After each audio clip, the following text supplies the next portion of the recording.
Praise the Lord. హల్లెలూయా. దేవునికి స్తోత్రము కలుగును గాక. తిరిగి దేవుని మహా ఉచితమైన కృపను బట్టి 11వ తారీఖు సాయంకాల వేళలో దేవుని సన్నిధి ఆయన పాదాల చెంత చేరి కొన్ని నిమిషాలు ఆయన సన్నిధిలో లభించే ఆనందం అనుభవించటానికి కూడి వచ్చిన బిడ్డలను బట్టి ప్రత్యేకంగా లైవ్లో పాలు పొందుతున్న బిడ్డలను బట్టి ప్రత్యేకంగా వందనాలు తెలియజేస్తున్నాను. ప్రార్థన చేసుకుందాం. తల వంచుకొని. ప్రేమ నమ్మకము గల ప్రియా పరలోకపు తండ్రి, యేసుదేవా నీ పాదాలకు వందనాలనైనా. నీవు మాకు దేవుడుగా ఉన్నందుకు కృతజ్ఞతాస్తుతులు చెల్లిస్తున్నాం. ఎందుకనగా నమ్మదగిన దేవుడు, మాకు చాలిన ప్రభుడుగా మీరున్నారు. మమ్మల్ని మీరు రక్షించుకున్నారు. నీ ప్రియ సొత్తుగా మమ్మల్ని స్వీకరించారు. అయ్యా, ఇంత ధన్యతలో మమ్మల్ని మీరు నిలబెట్టినందుకు కృతజ్ఞతాస్తుతులు చెల్లిస్తున్నాను. అయ్యా, మరి యొక్క సాయంకాల పూట నీ పాదాల చెంతకు మమ్మల్ని చేర్చావు. నీతో సహావాసము, నీతో సన్నిధిలో గడపటానికి కొన్ని నిమిషములు ప్రభా నీతో మేము ఉంటుండగా మా హృదయ నేత్రాలను తెరవండి. అయ్యా, మాతో మీరు మాట్లాడండి. మాట్లాడేది నేను కాదు, నాలో నీ ఆత్మ నుంచి మాట్లాడుటకు సహాయాన్ని దయచేయండి. ఎందరైతే ఈ వర్తమానాన్ని వింటూ ఉన్నారు, మాతో పాటు కూడికలో ఏకీభవిస్తున్నారు, అటు వారిని అటు కుటుంబాలను మెండారుగా దీవించి నీ ఆశీర్వాదాలు బిడ్డలపైన ఉంచి అయా మరి ఏకాగ్రతను దయచేయండి. వినగల చెవులు, గ్రహించగల మనస్సు, స్తుతించగల పెదవులు అనుగ్రహించుమని యేసు నామంలో అడిగి వేడుకుంటున్నాను తండ్రి. ఆమెన్. ఆమెన్. అన్న ప్రతి బిడ్డలకు ప్రభు పేరట వందనాలు తెలియచేస్తున్నాను. మరి ఒక పాట పాడుకుందాం. దేవుని సన్నిధిలో పాటతో దేవుని మహింపరుస్తాం. శాశ్వతమైనది నీవు నాయడ చూపిన కృప, శాశ్వతమైనది నీవు నాయడ చూపిన కృప, అనుక్షణం నన్ను కను పాపవలే కాచిన కృప, అనుక్షణం నన్ను కను పాపవలే కాచిన కృప, శాశ్వతమైనది నీవు నాయడ చూపిన కృప, నీకు బహుదూరమైన నన్ను చేరదీసిన నా తండ్రివి, నీకు బహుదూరమైన నన్ను చేరదీసిన నా తండ్రివి, నిత్య సుఖ శాంతి నాకు నీదు కౌగిలిలో, నిత్య సుఖ శాంతి నాకు నీదు కౌగిలిలో, శాశ్వతమైనది నీవు నాయడ చూపిన కృప, తల్లి తన బిడ్డలను మరచిన నేను మరువలేదంటివి, తల్లి తన బిడ్డలను మరచిన నేను మరువలేదంటివే, నీదు ముఖ కాంతి నన్ను ఆదరించెనులే, నీదు ముఖ కాంతి నన్ను ఆదరించెనులే, శాశ్వతమైనది నీవు నాయడ చూపిన కృప. పర్వతములు తొలగినను మెట్టలు తరిల్లినా, పర్వతములు తొలగినను మెట్టలు తరిల్లినా, నా కృప నిన్ను వీడదాని అభయమిచ్చితివి, నా కృప నిన్ను వీడదాని అభయమిచ్చితివి, శాశ్వతమైనది నీవు నాయడ చూపిన కృప. అనుక్షణం నన్ను కను పాపవలే కాచిన కృప, అనుక్షణం నన్ను కన్ను పాపవలే కార్చిన కృప. హల్లెలూయా. దేవునికి స్తోత్రం కలుగును గాక. దేవుని పరిశుద్ధ గ్రంథములో నుంచి ద్రాక్షావల్లి యేసు సంఘము తీగలు. ద్రాక్షావల్లి యేసు సంఘము తీగలు. ఈ యొక్క భావము ఈరోజు మనం తెలుసుకుందాం. యోహాను సువార్త 15వ అధ్యాయము మొదటి కొన్ని వచనములు మనము చూసుకుందాం. నేను నిజమైన ద్రాక్షావళిని, నా తండ్రి వ్యవసాయకుడు. నాలో ఫలించని ప్రతి తీగను ఆయన తీసి పారవేయును.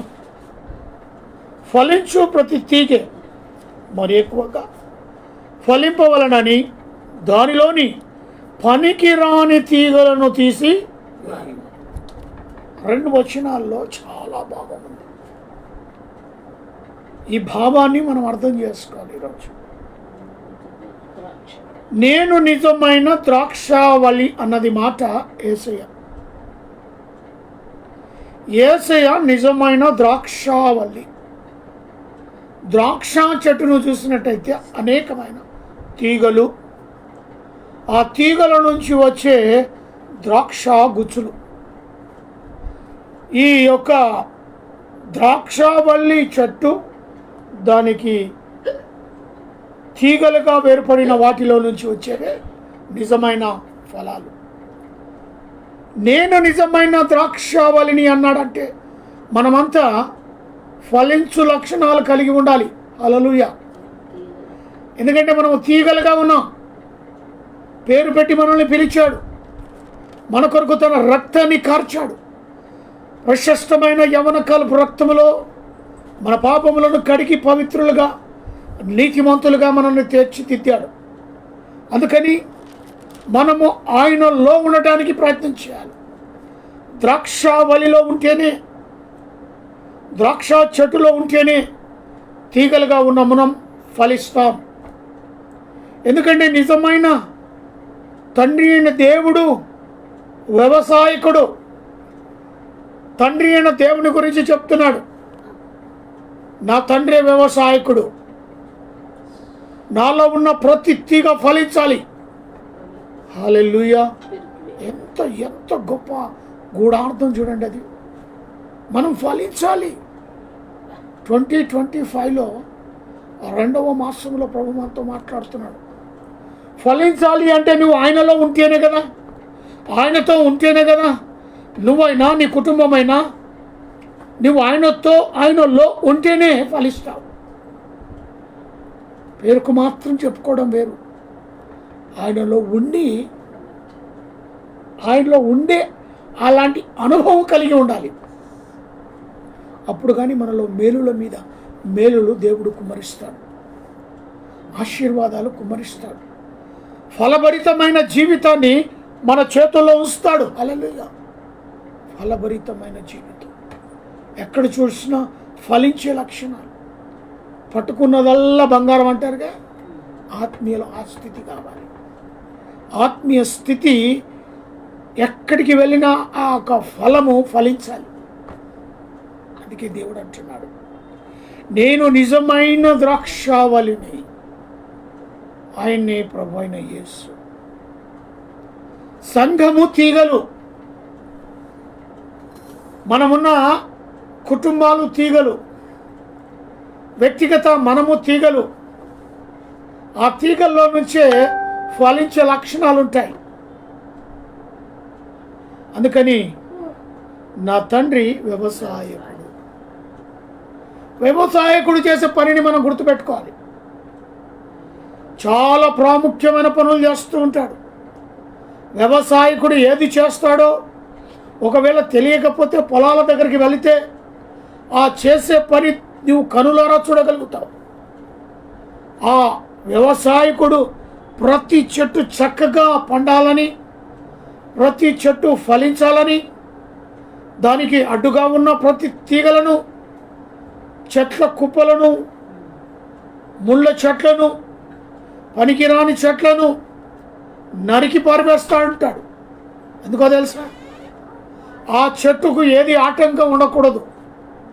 ఆ చెట్టుకు రావలసిన శక్తి కానీ, ఆ చెట్టుకు రావలసిన బలము కానీ ఆ చుట్టుపక్కల ఉన్న చెట్టులు తీసుకోవడానికి అవకాశం లేకుండా వ్యవసాయకుడు చేస్తాడు. హల్లెలూయా. ఆ చెట్టుకు మాత్రమే కావాలి, ఆ చెట్టుకు మాత్రమే ఆ నీరు, ఆహారం అందాలి, అది ఫలించాలి, ఫలభరితమైన జీవితం అది పొందాలి. దానికి ఆటంకంగా ఉన్న మరి ఏ చెట్టు దాని దరిదాపులో ఉండటానికి వీలు లేదు. హల్లెలూయా. చూసారా? అది వ్యవసాయకుని పని. ఆ వ్యవసాయకుడు ప్రతి ఆటంకము ఏది మనకు ఉన్నదో దాన్ని తీసి పారవేస్తాడు, ముఖ్య పాత్ర వహిస్తాడు. అత్యద్భుతమైన, ఆశ్చర్యమైన, ఆలోచనమైన, ప్రణాళిక కలిగిన గొప్ప వ్యవసాయకుడుగా ఉంటాడు. నీ పట్ల, నా పట్ల. ఆత్మీయంగా మనం ఎదగాలని అడ్డుగా ఉన్న ప్రతిదీ తొలగిస్తాడు. ఒకవేళ త్రాగుడుకు బానిసైనావా, ఒకవేళ నువ్వు ఏ డ్రగ్స్కు బానిసైనావు, ఏ సిగరెట్ మద్యానికి, సిగరెట్లకు, గోవలకు, గుట్కలకు, భయంకరమైన శరీరానికి అనవసరమైన వాటికి బానిసలై అలవాట్లలో చిక్కుకొని ఉండి ఈ ఆత్మీయ శరీరాన్ని పాడు చేసుకుంటున్నాం. ప్రతి చెత్త చెదారాన్ని తీసి పారవేస్తాడు. హల్లెలూయా. ఆత్మీయంగా నువ్వు బలంగా నిలబడాలి. ఏ తుఫాను గాలి వచ్చినా, శ్రమల గాలి వచ్చినా, అనారోగ్యాన్ని కలిగిన ఆర్థిక ఇబ్బందులు నీకు వచ్చినా నువ్వు తట్టుకొని నిలబడాలి. హల్లెలూయా. ఆత్మీయంగా దృఢంగా నీ దరిదాపులో ఉన్న నీకు వ్యసనాలకు బానిసైన వాటిని దేవుడు లేకోకుండా చేస్తాడు. వ్యవసాయకుని పని అది. అందుకే ప్రభు అంటున్నాడు, నేను మాత్రము తీగను, నిజమైన ద్రాక్షావళిని. యేసు ప్రభు అంటాడు. కానీ నాలో నీవు సరిగ్గా ఫలించాలి అన్నా, నువ్వు అభివృద్ధిలోనికి రావాలన్నా, నా తండ్రి వ్యవసాయకుడు. నిన్ను ఎలా వృద్ధిపరచాలో, అభివృద్ధిపరచాలో, ఏ లెవెల్కు నిన్ను తీసుకొని వెళ్ళాలో అది నా తండ్రి పని. కానీ నీవు నాలో ఉండాలి అంటాడు. హల్లెలూయా. ద్రాక్షవల్లిలో ఉన్న తీగలకే కదా ఫలిస్తాయి. ఆ తీగలు నువ్వు, నేను, నీ సంఘము, నా సంఘము, లోకంలో ఉన్న ప్రతి సంఘాలు కూడా తీగలే. ఆయన మాత్రమే ద్రాక్షవల్లి, మనమంతా తీగలే. కాబట్టి ఆయన అంటాడు, నాలో ఫలించని ప్రతి తీగను ఆయన తీసి పారవేయును. ఎందుకు వల్ల? ఆ చెత్త చెదారంతో ఏం లాభం? ఆ చెత్త చెదారం ఉండి పాములు, భయంకరమైన ఇంకా ఏదేదో పురుగులు, భయంకరమైన విష పురుగులు వాటిలో జమ అయిపోతాయి. దానివల్ల నష్టం తప్ప లాభం లేనప్పుడు ఆ చెట్టుకు అది ఉండటం అవసరమా? దేవుడు ఆలోచన చేస్తాడు, ఇది వేస్ట్.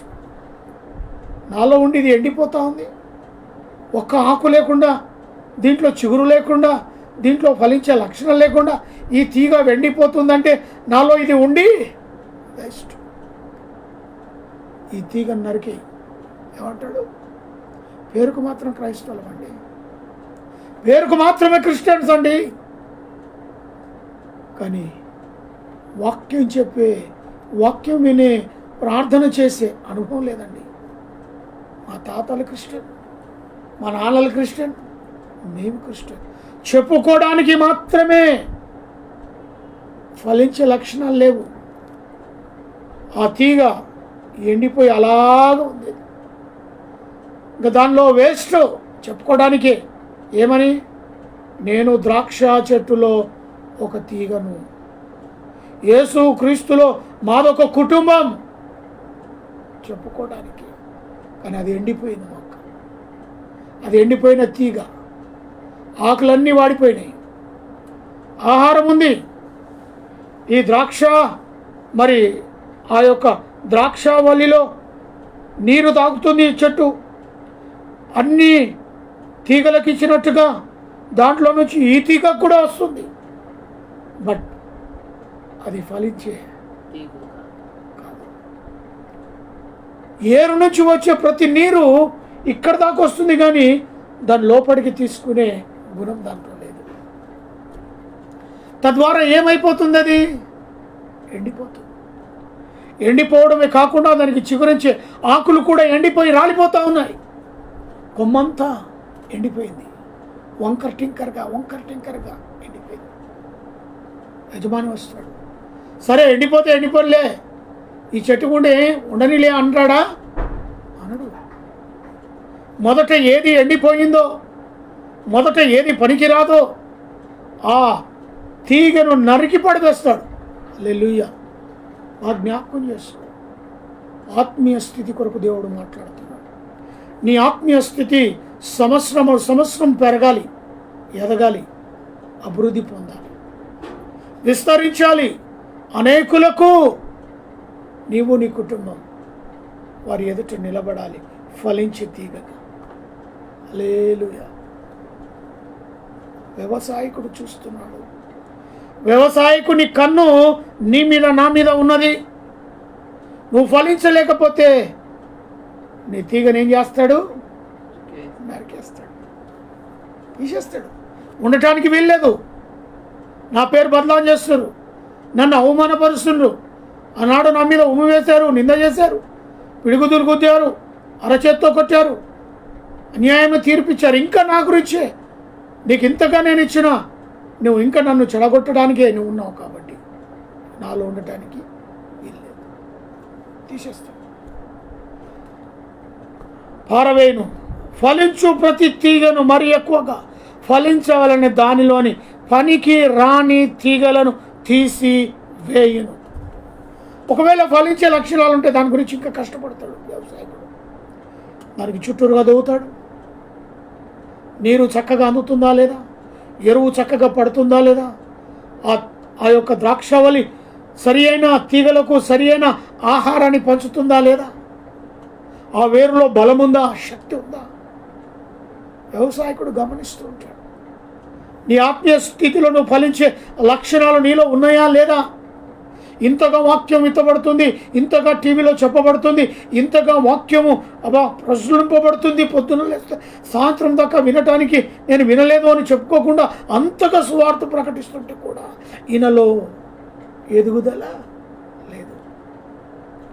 అయినా ఎరువు వేస్తున్నాడు, తొట్టిలాక దాన్ని కట్టాడు, అంత కష్టపడుతున్నాడు. ఎందుకు తెలుసు?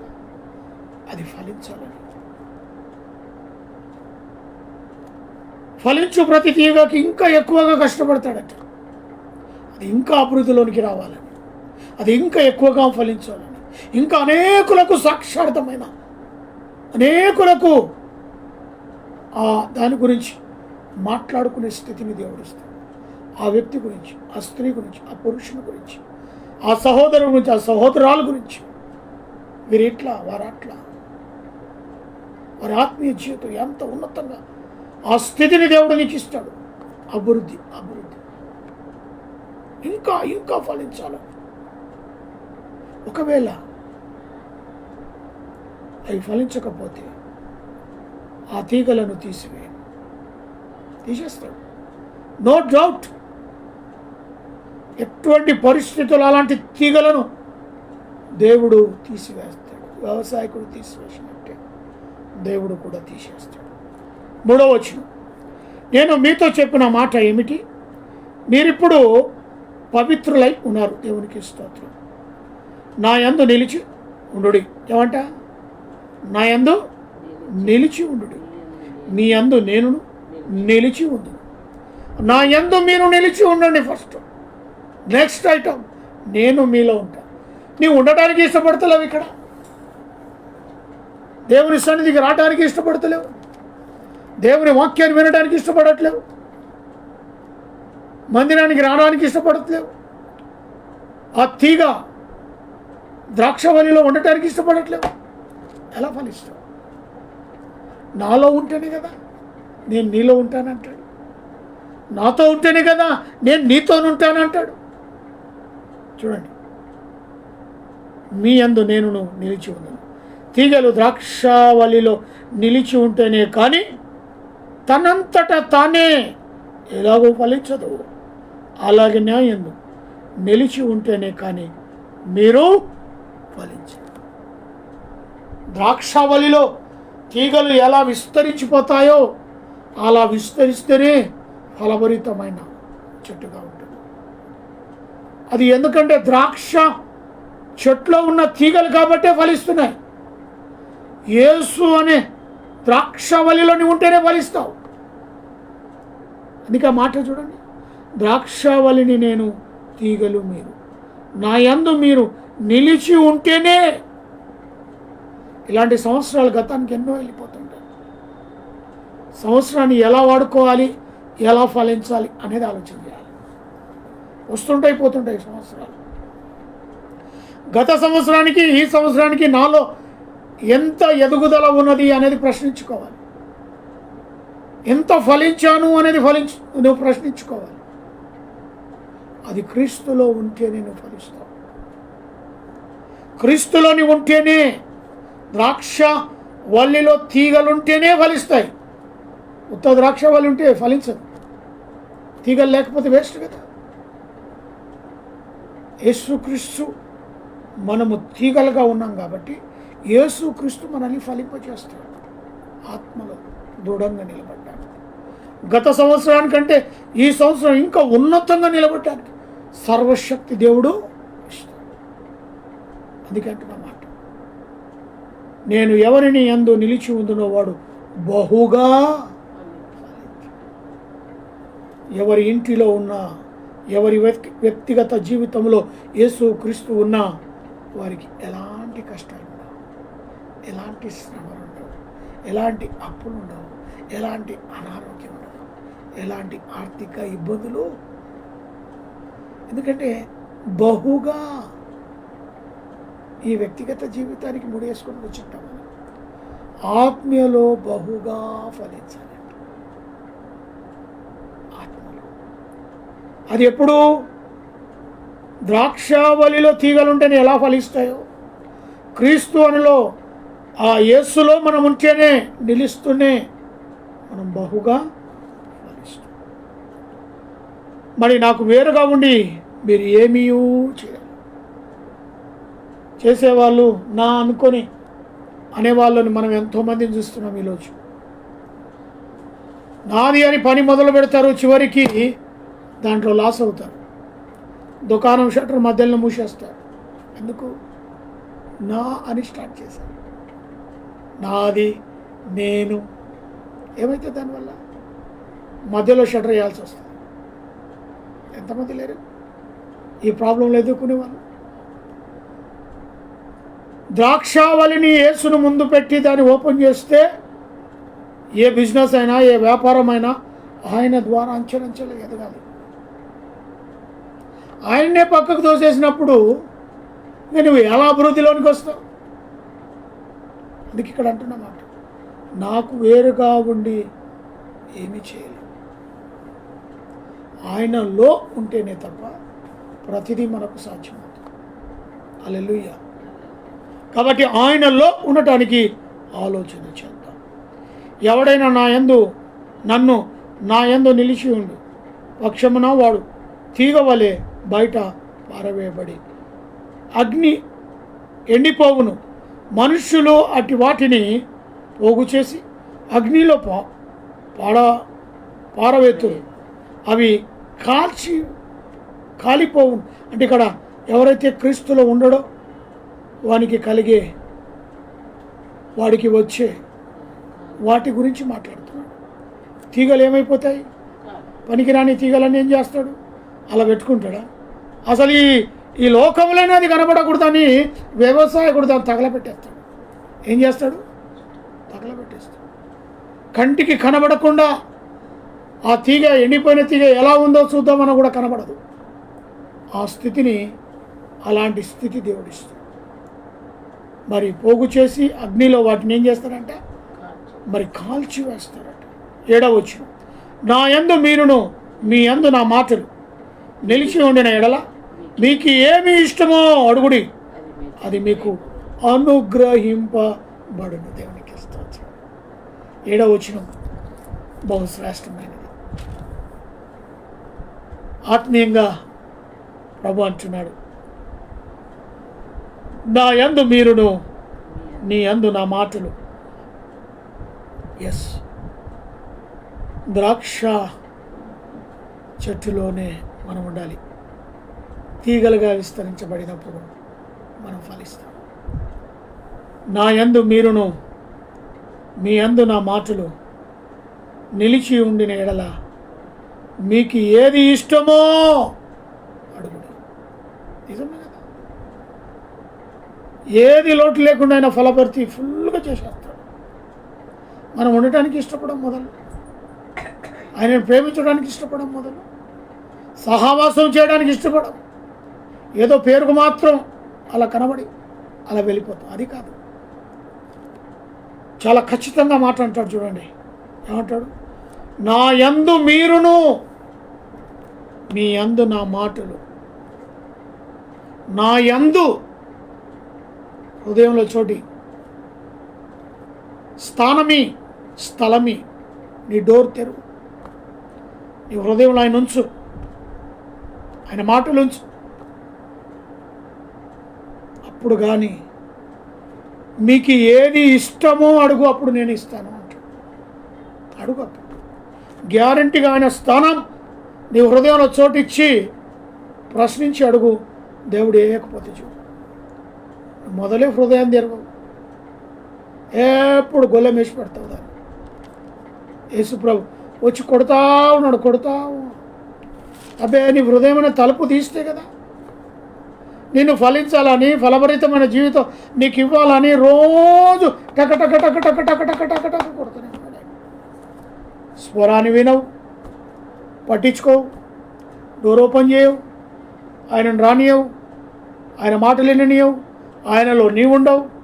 ఎలా కార్యాలు జరిగేది? అందుకే ఆ మాట అన్నాడు దేవుడు, నా యందు మీరును మీ యందు నా మాటలు ఉండాలి అంటే. ఆయన యందు మనం ఉంటేనే కదా ఆయన మాటలు మనం వినగలుగుతాం. అప్పుడు మనకి ఏది ఇష్టమైందో అది అడుగుండి నేను ఇస్తానన్నాడు. గ్యారంటీగా మాట ఇచ్చిన దేవుడు మాట తప్పి దేవుడు కాడు. నీ కొరకు ప్రాణం పెట్టాడే, నీ కొరకు రక్తం గార్చాడే, నీ పాపాలను క్షమించాడే, నీ కొరకు మంచి ఊరియడా. ఆయన మాటల్లో నిలబడును, ఆయన మాటల్ని హృదయంలో చేర్చుకో. నీకు ఏది ఇష్టమో వాటిని నువ్వు ప్రశ్నించి అడుగు. నీ వ్యసనాల గురించి అడుగు. మొదట నాలో ఈ వ్యసనం ఉంది, మొదట నీవు ఫలించే తీగగా మారు. కేవలము చెట్టుకు ఏదో ఉన్నా నేను అన్నట్టుగా కాదు. ఇక్కడ ద్రాక్షవల్లిలో నేను ఒక్కని అనుకొని చెప్పుకోవడానికి కాదు. ఇక్కడ నువ్వు మొదట ఫలించాలి. ఫలభరితమైన జీవితానికి కొరకు దేవుని మొదట అడుగు. ఆయన మాటలు విను. అప్పుడు అడుగు. నువ్వు ఏది ఇష్టమైందో అది దేవుడు చేస్తాడు. నా ఆత్మీయ జీవిత దేవానికి నాకు ప్రసాదించు. నీ మాటలు, నీ ఆత్మకార్యాలు మొదట నేను చూడాలని ఆశ కలిగి, తృష్ణ కలిగి దేవుని అడగండి. ఆశ కలిగి, తృష్ణతో దేవుని ఆయన తృప్తిపరుస్తాడు. తృష్ణ నీలో ఉండాలి, ఆశ నీలో ఉండాలి. ఏదో అడిగేదే అడిగేదే అస్తమానం లేస్తే రాత్రి పండుకునేదాకా అడిగేవే. అవి ఎలాగో సంపాదించు. అవి దేవుడు ఇవ్వాల్సిన అక్కర కూడా లేదు నీకు. నీ ఆత్మీయ జీవితాన్ని మొదట అడుగు. నీ వ్యసనాల గురించి మొదట అడుగు. నువ్వు ఆత్మీయంగా ఎదగాలి, ఫలించాలి, అది అడుగు. నీ కుటుంబం ఎదుగుదల అడుగు. ఆత్మీయంగా ప్రతి వారు పలానా సమయానికి రావాలి, నా కుటుంబ సభ్యులతో యేసును మేము ఆరాధించాలి, ఆయన కొరకు సమయం ఇవ్వాలి, అడుగు. చేస్తాడు. ప్రతి బిడ్డ ఈ టైంకి నా కుటుంబంలో ఉండాలి, అడుగు. నీ సన్నిధిలో మా కుటుంబం అంతా కనబడాలయ్యా, అడుగు. ఇవన్నీ అక్కర్లు కావాలి. ఏమంటే మా కొడుకుకు టైం దొరకదండి, ఆ టైం గురించి అడుగు. ఏమంటే మా కూతురుకు టైం దొరకదు, ఆ టైం గురించి అడుగు. ఇవే కదా అద్భుత కార్యాలంటే. ఏవి జరగవో అవి జరిగించేదే యేసు పని. హల్లెలూయా. ఏది సాధ్యము కాదో వాటిని సుసాధ్యము చేసి చూపించేవాడే యేసు పని. ఆఫీస్లో చాలా బిజీ అండి. ఆ బిజీని దేవుడు మార్పు చేస్తాడు. టైమింగ్స్ ఎట్టకేలక టైంలో నా పిల్లలతో నేను కలిసి దేవుని సన్నిధిలో కనబడాలని ఓ తల్లికి ఓ తండ్రికి ఆశ, తృష్ణగొనే ఆశ ఉంటే దేవుడు తప్పకుండా అడుగుడి మీదికి ఏది అక్కరనో నేను అది తీరుస్తాను. ఎప్పుడు నీవు ఆయనలో ఉండి ఆయన మాటలను వింటే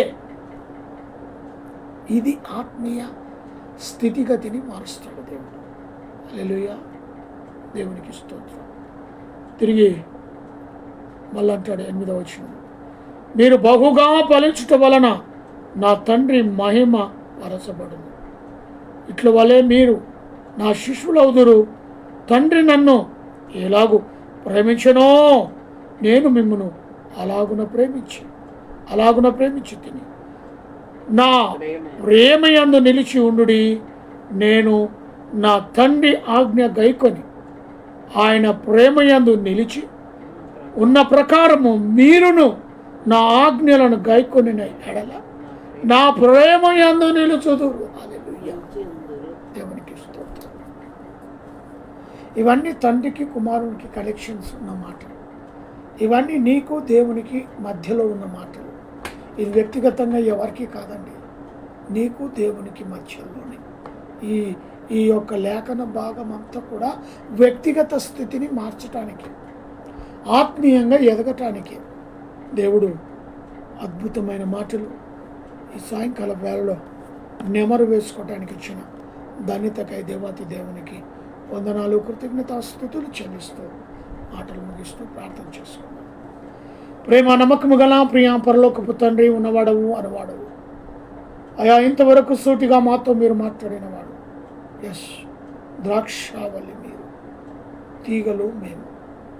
నీలో ఫలించాలి, అభివృద్ధి నీలో ఉంటేనే కానీ మేము ఫలిస్తాం, లేకపోతే లేదు. ఇది స్పష్టంగా క్లియర్గా అర్థమయ్యేలాగా మీరు చెప్పారు. అందును బట్టి స్తోత్రాలు. ఎస్, నిర్ణయం తీసుకున్నాం. అవును ప్రభువా, ఈ రోజు నుంచి నీలోనే మేముంటాము. నువ్వే మా ద్రాక్షవల్లివి, మేమే తీగలము.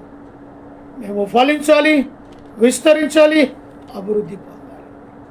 ఎస్, అది నీలో ఉంటేనే సాధ్యం అనేది గ్రహించాం.